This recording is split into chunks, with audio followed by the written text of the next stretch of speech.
नमस्कार सभी को। मैं Navneet Gautam classes of physics में आप सभी का स्वागत करता हूं। BSc 5th semester classical mechanics आप लोग पढ़ रहे हैं और क्लासिकल मैकेनिक्स में आपकी यूनिट चल रही है हैमिल्टोनियन फॉर्मलिज्म।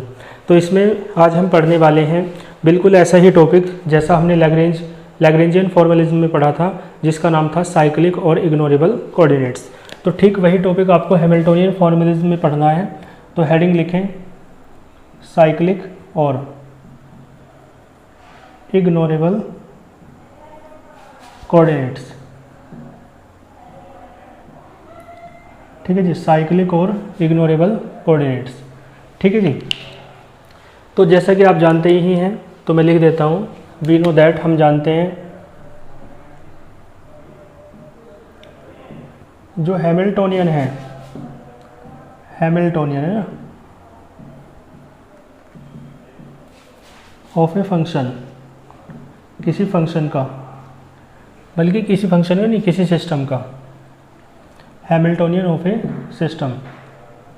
आपको पता है इज द फंक्शन, वो फंक्शन होता है, ठीक है भाई, h बराबर होता है h qj pj और t। तो qj क्या है? Is the function of generalized coordinates. ठीक है ना, जनरलाइज्ड पूरा लिखियो, यानी qj। और जनरलाइज्ड मोमेंटम होता है, लेकिन मोमेंटम का प्लूरल लेना है। कोऑर्डिनेट्स था ना, तो यहाँ भी पीजे आएगा, मोमेंटा है ना, जनरलाइज्ड मोमेंटा। ठीक है, और क्या? टाइम। समझ ले भाई। तो हैमिल्टोनियन जो है किसी सिस्टम का, वो फंक्शन होता है generalized coordinates qj, generalized momenta pj और टाइम। यानी कि कहने का मतलब है h बराबर होता है h, ठीक है, चीज़ें बार बार रिपीट हो रही हैं तो आसान हो जाएंगी, और t मैंने बता रखा है आपको, j बराबर होता है 1 से लेकर, बीच में एक टर्म j मान लो जनरली, और लास्ट में n तक, 1 से लेकर n तक। तो इसे आप ऐसे भी लिख सकते हो, q1 q2 n, ऐसे करते करते लास्ट में एक टर्म qj है, और ऐसे करते करते लास्ट में qn। ठीक है, फिर p1 है, p2 है, बीच में pj बढ़ेगा और लास्ट में pn पड़ेगा, और t तो अकेला है। ठीक है, इस तरीके से आप लिख सकते हो। ठीक है, तो इस तरीके से जो हैमिल्टोनियन है, देखो मान लो जो हैमिल्टोनियन है फंक्शन का है ना, तो ये हैमिल्टोनियन मतलब डेफिनेशन क्या है साइक्लिक और इग्नोरेबल कोऑर्डिनेट्स की, वो लिख देता हूँ। तो ये हैमिल्टोनियन, इसे मान लो इक्वेशन 1 है ये। तो हैमिल्टोनियन ऑफ ए सिस्टम, यदि किसी सिस्टम का हैमिल्टोनियन है ना, जो h है, हैमिल्टोनियन क्या ब्रैकेट में लिख दो या आगे लिख दो, क्या होता है? t plus V. लैग्रेंजियन तो t माइनस वी होता था, ये t प्लस वी होता है। तो हैमिल्टोनियन h बराबर t plus V of a system, यदि वो कंटेन नहीं करता है, बताया था ना मैंने, साइक्लिक या इग्नोरेबल कोऑर्डिनेट्स क्या है? जो कंटेन नहीं करता है कोई, जैसे वहाँ लैग्रेंजियन में आपने पढ़ा था कि यदि लैग्रेंजियन L qj को कंटेन नहीं करता है, यानी qj का फंक्शन नहीं है L, तो qj ही क्या हो जाएगा? साइक्लिक या इग्नोरेबल कोऑर्डिनेट्स। तो इग्नोरेबल कोऑर्डिनेट्स यानी जिसे इग्नोर कर दिया जाए। ठीक है, यहाँ हैमिल्टोनियन के केस में बात है, तो हैमिल्टोनियन h जो है ना, उसका फंक्शन नहीं होना चाहिए। मान लो qj का फंक्शन नहीं है, तो qj क्या हो जाएगा? साइक्लिक या इग्नोरेबल कोऑर्डिनेट्स। ठीक है जी। तो मैं लिख देता हूँ पहले, हैमिल्टोनियन h बराबर t plus V of a system does not contain, नहीं रखता है। ठीक है, डज नॉट कंटेन, यदि वो नहीं रखता है, क्या नहीं रखता है भाई? तो मैंने बताया, यदि नहीं रखता है किसी एनी,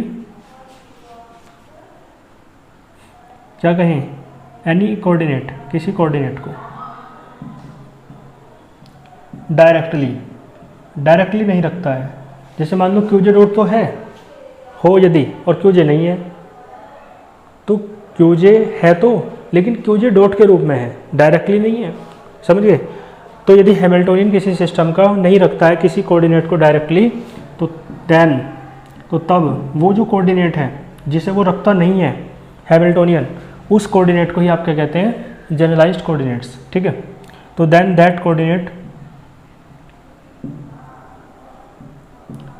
इज नोन एज, लिख देना, जनरलाइज्ड और इग्नोरेबल कोऑर्डिनेट। उस कोऑर्डिनेट को आप जनरलाइज्ड या इग्नोरेबल कोऑर्डिनेट कहते हैं। और मैं मान लूँ कि वो कोऑर्डिनेट क्या है, क्यू जे। तो if Q J is cyclic, यदि साइक्लिक कोऑर्डिनेट या इग्नोरेबल कोऑर्डिनेट क्या है, क्यू जे मान लिया मैंने, तो भैया क्यू जे तो एच में है ही नहीं, समझिए ना भाई, एच जो है फंक्शन नहीं है क्यू जे का। इसका मतलब ये है, यदि क्यू जे क्या है, साइक्लिक कोऑर्डिनेट है, तो इसका मतलब है जब एच में है ही नहीं क्यू जे, तो क्यू जे के रेस्पेक्ट में एच का डिफरेंशियल करोगे पार्शियल, तो जीरो आएगा। क्यों आएगा?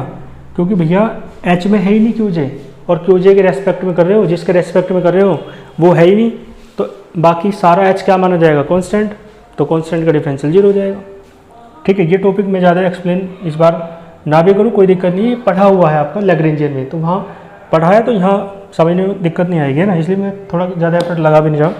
तो डेल एच ओवर, जैसे वहाँ del L over del Q J बराबर जीरो हो गया था ना, ऐसे ही यहाँ del H over del Q J क्या हो जाएगा, जीरो। ठीक है जी, और इसका मतलब क्या है, ठीक है, del H over del Q J बराबर जीरो, तो इसका मतलब है एच बराबर क्या होगा, कांस्टेंट। ठीक है, बल्कि एक काम कर लो, del H over del Q J क्या होता है, del H over del Q J, बताओ, इक्वेशन पढ़ी आपने उसकी, हैमिल्टन की, del H over del Q J, आपको याद होगा माइनस का पी जे होता था।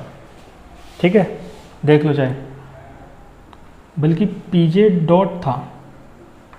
ठीक है, तो माइनस का पी जे डॉट रख दो बराबर जीरो, माइनस को उधर ले जाओ, डॉट को, डॉट है ना, तो आप ऐसे लिख सकते हो डी अपॉन डी टी करके, है ना, तो D P J upon D T बराबर जीरो।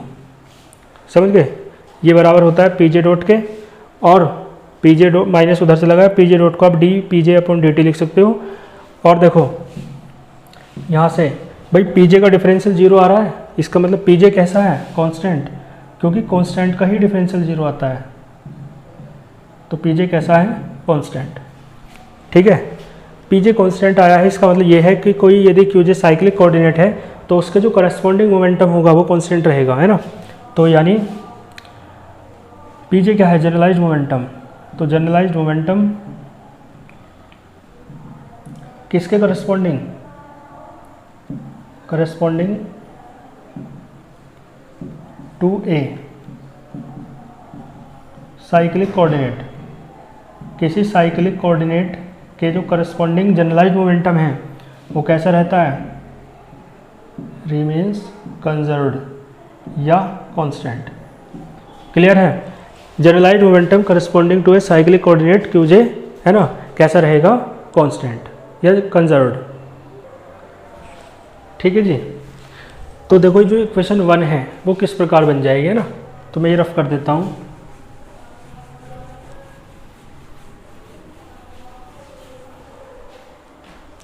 देखो, तो नाउ इक्वेशन 1 बिकम्स, भाई क्यू जे क्या है, साइक्लिक कोऑर्डिनेट, तो इक्वेशन 1 किस प्रकार बन जाएगी, h बराबर हो जाएगा q1 कोमा q2 और ऐसे करते करते qn।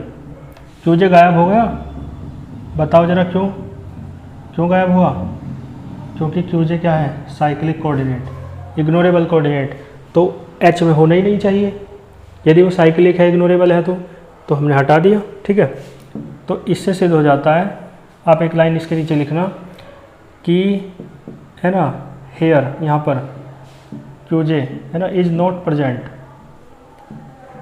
क्यू जे प्रेजेंट नहीं है किस में, इन एच, यहाँ पर क्यू जे प्रेजेंट नहीं है एच में, तो पता है क्या, सो क्यू जे क्या है, Q J is a cyclic coordinate, तो यहाँ पर क्यू जे क्या है, साइक्लिक कोऑर्डिनेट है, और क्यों है, क्योंकि एच में प्रेजेंट नहीं है, और एच में जो प्रेजेंट ना हो कोऑर्डिनेट उसे ही साइक्लिक या इग्नोरेबल कोऑर्डिनेट कहते हैं। ठीक है, तो साइक्लिक या इग्नोरेबल कोऑर्डिनेट का जो कॉन्सेप्ट है वो कंप्लीट होता है, लेकिन प्रगति की बुक में क्वेश्चन दिया हुआ है, वो क्वेश्चन में करा देता हूँ, और अच्छा क्वेश्चन है।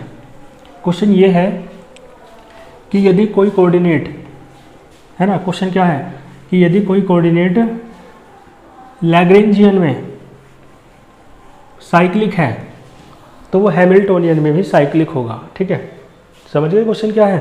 तो मैं लिख देता हूँ क्वेश्चन। क्वेश्चन है सो दैट, सिद्ध कीजिए, है ना, इफ ए कोऑर्डिनेट, यदि कोई कोऑर्डिनेट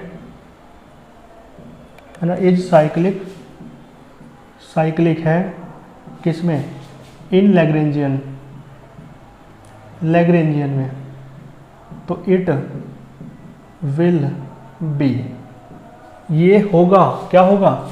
साइक्लिक होगा, है ना। In it will also be, है ना, ऑल्सो और लगा लो,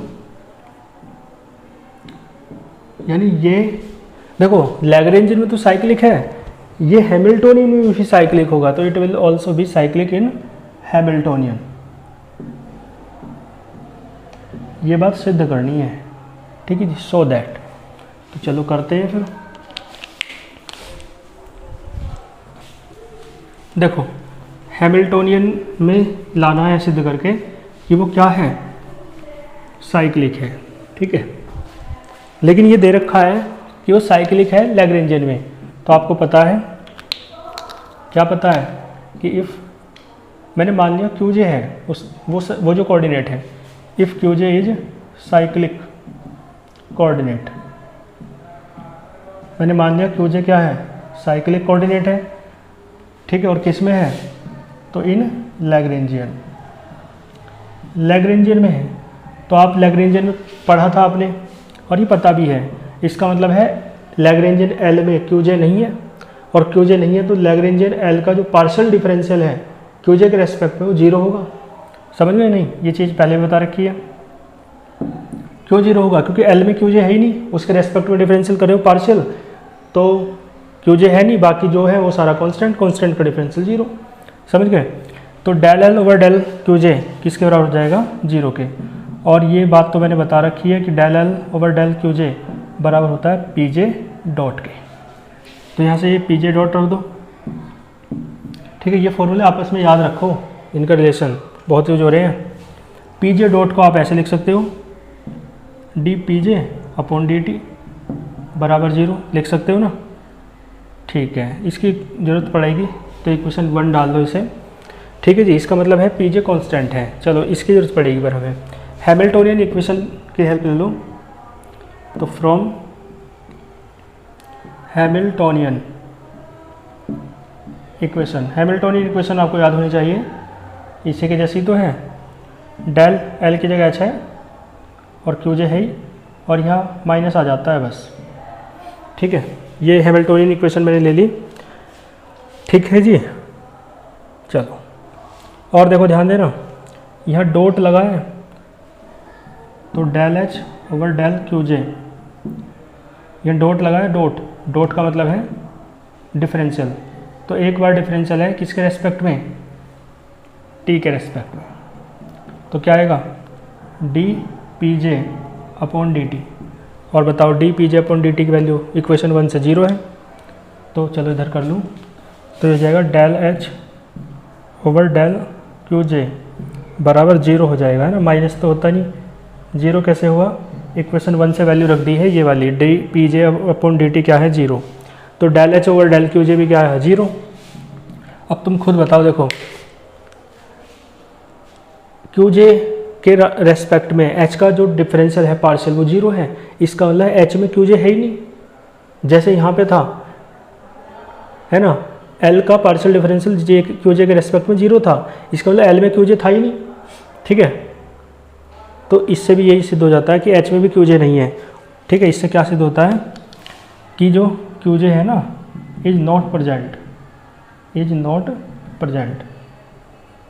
क्यू जे प्रजेंट नहीं है किस में? एच में।